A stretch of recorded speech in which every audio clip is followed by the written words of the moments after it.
that just put in bids for the marketing.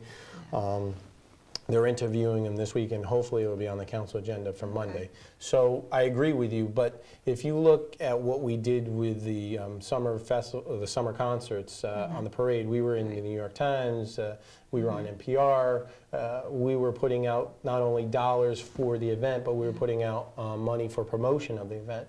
And they weren't dollars that we were getting mainly from the city. I went out and I raised dollars from our partners. And I think that's what you have to have in a mayor, is saying you can leverage dollars from outside of the community, people that have been partnering with you on other issues in the city. So I think that the mayor, you know, we have a ceremonial mayor. I didn't act as a ceremonial mayor last year. I didn't act, and I refer to it as a proclamation mayor.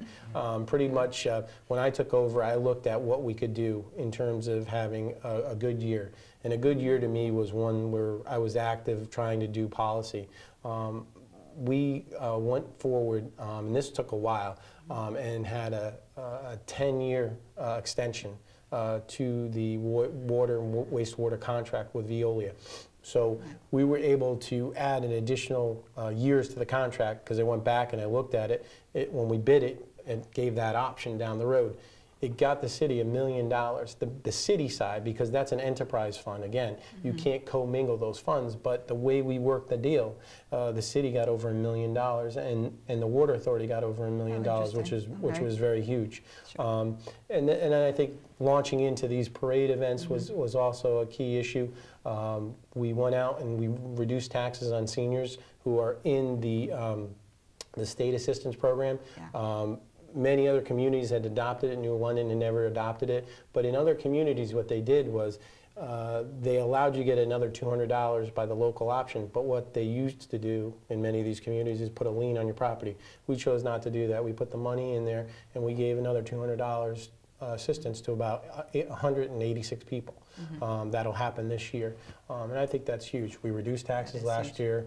We went to self-insurance, which saved the city a lot of money. Insurance is one of the leading costs in a community, as well as personnel costs.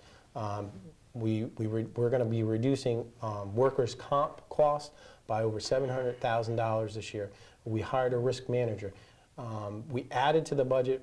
And as mayor, I'm going to add only where it makes sense in terms of getting dollars back to the community. We have now a safety committee. No longer before did we have an active safety committee where the employees were getting together, and it's a morale booster to say, we value your opinion, we want to know where we have flaws within the system, and we think it's important to hear from our employees. Well, that's interesting. I was going to ask you about the safety, public safety aspect. Well, this is safety. This is safety within the city. Okay, got it. With the employees. Well, okay, the employees' safety you're talking about, right? Right. Well, you were segueing right into what I was going to. I was going to ask on. Well, there's two things.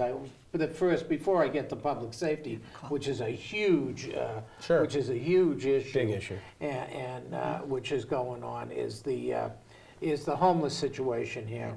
Obviously, you know, it's one of my key situations that we deal with. Although I'm no longer been for a couple of years with the hospitality center, I don't run that or anything.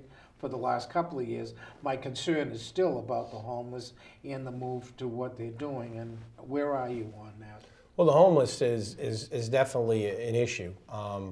One in which I pride myself on waking up to where it was going. I admit that last 2 years ago, I think the last council had taken an action. Some of the councilors became concerned with the homeless in our community, and I listened to their concerns. We had some discussion about it. Then it became something more of demonizing the homeless as opposed to helping the situation. I voted for one thing in terms of an issue with the shelter that got into breathalyzers, and it probably wasn't the best vote I ever taken. And I admit always that there's some votes that you always want to take back. But from there, I made a commitment to say that I was going to work with the board of the homeless hospitality, myself, Councilors Procacci, Councilor Kavanaugh, and Curtin. At that time, met with them on a, I'd say, every other week basis. With unfortunately the father who passed away, Father Jarrett. Yeah. And so I think it was a good thing where we set off to try and move a plan that was put in place to say we have to have a plan that people can understand. And they came up with an understanding of what they were doing in terms of transitioning people into into homes, right, and having a plan for them to have permanent housing. And I think, you know, supporting that as well as the veterans, I never lost that one. Okay. I certainly had caught up to speed by then, and I thought that was important to do. Okay. And I think the other thing was saying that we were supportive in trying to get them out of the downtown and giving some dollars through CDBG. We increased some dollars this year as well. And I think the other thing was putting Peter Schultheis's position into play in the budget this year. I think that was important. I said to the group last year when they have the mass every year, I said I certainly will be a leader to trying talking about the issues that we have in our community and trying to better you know, relationships. And I think that was the main key of having better relationships and not having this feeling of you're the enemy when you get to the meeting. Get to the meeting. Yeah. Right. Okay, we've got a call, so I want. Good evening. You're on Street Talk with Father Russ, Rob, and Bonnie. Good evening. Good evening. Hi. Hi. Hi, Bonnie. This is Gail. How are you doing? Good. How are you? Look great. And of course, we have the notorious Father Russ Carmichael. Thank you. Mr. Perot. Yes, Bonnie.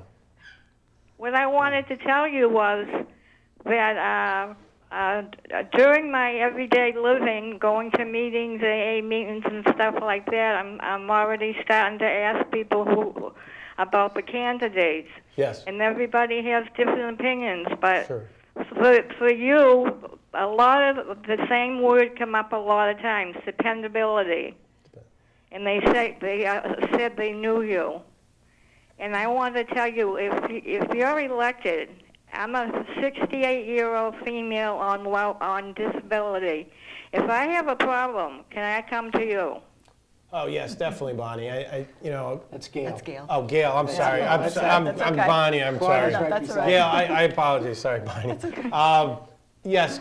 Yes, Gail. I think, you know, one of the things I try to pride myself on is trying to be in touch with the public. And, you know, as I mentioned earlier, transparency is big. So I've always tried to make my phone numbers known to constituents, and I'm going to try and make sure that every month I'm going to be out in the public having meetings and trying to make myself available to go to different places throughout the city and make it known where I'm going to be. So yes, basically. That's great, because I know you. I've been to a lot of your functions. You'd know me if you'd seen me. I'm good with faces. I'm right. good with faces. My children sometimes, I keep calling them different names, so I'm used to that with my mother. Oh yeah, my father was good at that too. I'm even better. I call my youngest Sophia, I call her Isabella, and the same thing. Father Russ is good at that too. Oh, is he? Right. Okay, thank you. Thanks Have for a the good call. evening. Thank you. Well, we'll lighten up. Thank you. Good evening. You're on Street Talk with Father Russ, Rob, and Bonnie. Good evening. Hello? Hello? Hello? We must have lost that one. Don't hang up. We're here. Good evening. You're on Street Talk with Father Russ, Bonnie, and Rob. Hello? Yes, Rob, what is your position on the sex offender facility going over to Montville? Well, the sex offender facility. Yeah, I certainly think that the city should send a letter on behalf of Montville. I think Dennis Downing has really pushed the council to get into this argument. For me, as the mayor of a city like New London, I would say that anything that's coming out of Hartford, or the federal government for that matter, I would say to our state delegation, the governor, and our congresspeople that we need to have standards and reasons why we're putting facilities in any particular town or city throughout our state. And those standards should be known to the communities.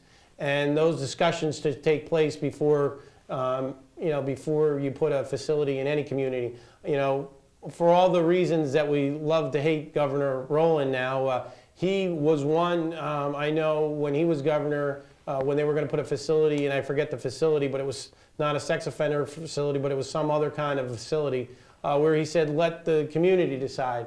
Now, in some instances, you might never have a facility, but you can try your best to try and locate it in a place such as this facility as far away from the general public as possible, based upon what I believe is the high-risk offenders that they're talking about going into this facility. I know, and I think you remember, I tried to pass an ordinance that talked about keeping sex offenders out of public parks, and I was kind of, I was actually voted down, like I think it was 6-1. But I also believe that New London has to work with the region to have a task force on sex offenders. We have over 60 in New London, and I don't know that we keep a great understanding of where they are and what's going on with them and being in touch with them. So I hope that answers it for you. You still there? Yes. Hey, Rob, did you read today's newspaper? No, you know, I did not. I was out early. Well, when you get a chance, go home tonight and look it up on the computer. Thank you very much, caller. Okay. You're welcome.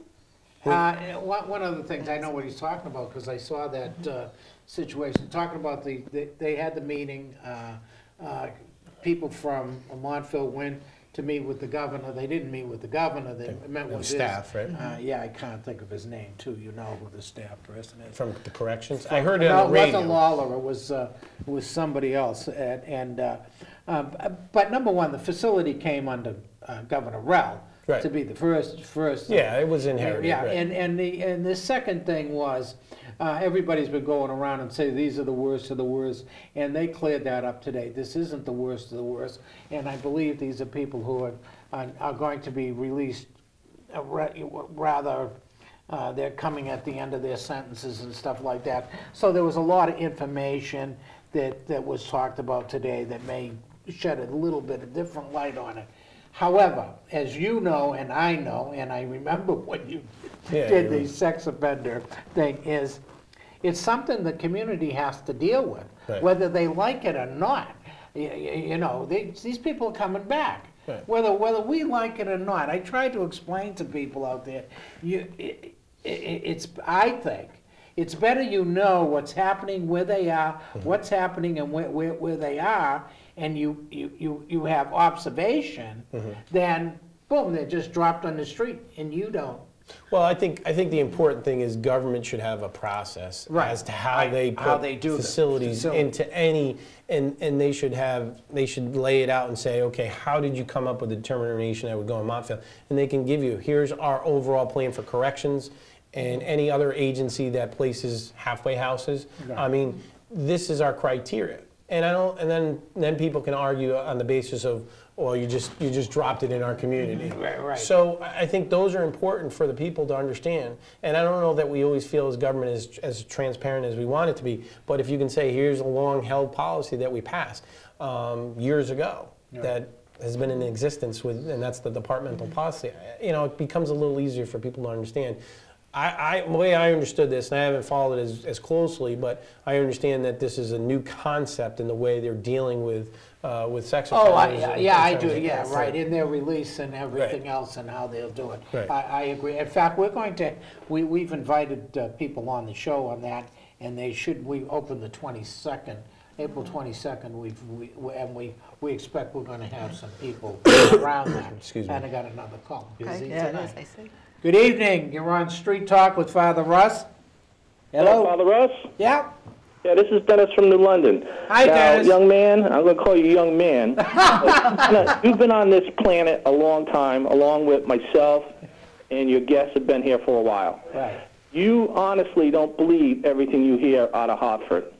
Now, when that facility, I wasn't going to talk about this, but when that facility was first brought up, and was discussed and came into conception, it was to take care of the worst of the worst before they let them go. Now they're getting under a lot of pressure from the public and from other towns that they're starting to change their tone a little bit. Now they're starting to say that it's not going to be the worst of the worst. It's going to be a lower level. But once it's in operation, they can bring in whoever they want. You know that. I know that. Rob knows that. Well, Dennis. So I'm going to leave that there. I wanted to go back for a second on something that Bonnie was asking Rob. And it seemed to me, Rob, you went off on a tangent someplace. Oh, I probably did. She was saying to you that she was looking through the computer or whatever to find something to do in New London, and it wasn't there. Couldn't find it. Now, I have talked with people, anybody that will listen, why don't we have our own New London magazine that you would place on the ferries, in the train station, the bus station? This way, people that are coming through the stations can pick this up and take it with them as they go on the train, read about what's going on, and then maybe come back for an event. This is something we're not doing. You said that there was 5 or 6 companies that are in line to do something. I want to know how many of them are New London companies. And second, why not get the high school kids involved in this? Let them come up with a magazine. Get them involved in what's going on in the city. Well, I think, we already do put the information on the ferries, and we have a video on the ferries, but it's in partnership with the chamber. Yeah, but Rob, you can't take a video with you. No, I agree. When you're sitting on a train or a bus and you want something to read, this is something you could be reading. What's coming up? They do put the Main Street information in there on the ferries, and they load them up. No, I do agree with you that we have to be more creative, and that's why I put the money in there for the marketing part. In many of the different readings of good leaders, you got to start small. And I think for me and my understanding of what I've been doing over the last year is looking at this community and trying to start small into getting us moving. That's the arts, that's the marketing. I talked a lot with our major partners, the colleges, and trying to integrate them more into the community. But I do agree with you that New London's brand has to be bigger, has to be brighter, it has to be louder, because we are the hub of the region. And that's what I was trying to do also with the New London Arts Council, is to regionalize it, but it be the brand of New London. So great ideas. I do agree that for me, I think you have to have a position down the line that talks to New London and how we're moving New London forward. We are putting, I believe, a lot of good things in place for down the road. That's the marketing piece. That's the supporting of the arts. Then you got to get into the housing. You need to build the mass for the people to. The critical mass for you get to the retail, you need the foot traffic, and those are all for getting additional retail, getting the people living downtown from the housing part. But I think that centers around the arts and the entertainment, which is where I'm trying to go. Those are all big into promoting New London, because that we have to know what we are, and I think a lot of people don't always see what we are. So I hope that wasn't a ramble for you. It was a little bit, but. All right, I'm sorry. Dennis, I got another call. But Dennis, make sure you get to those folks. I've called them. They haven't returned my call. Father Russ, I talked with Dana. He said that he talked with you, or he got your message. Yeah, for a second. But I'll keep on them. I'll make sure they're there. Okay, because we're open. We kept open the 22nd for them, which is a Friday. I'm moving for all you folks. We're going to Friday next week, 7 to 8, every Friday. That's our new schedule. So I want to make sure our people out there know where we are. Okay, Dennis? All righty, you got it. Okay. Bye. Thanks, Bye-bye. Bless Bye. you, Dennis. Dennis is good. Good evening. You're on Street Talk with Father Russ. Yep. Good evening. Nice to see you, Rob, on to the see you. Street Talk. Well, thank you. I have a question for you. Yes. now all over the country and in New London too, the immigration issue, it's a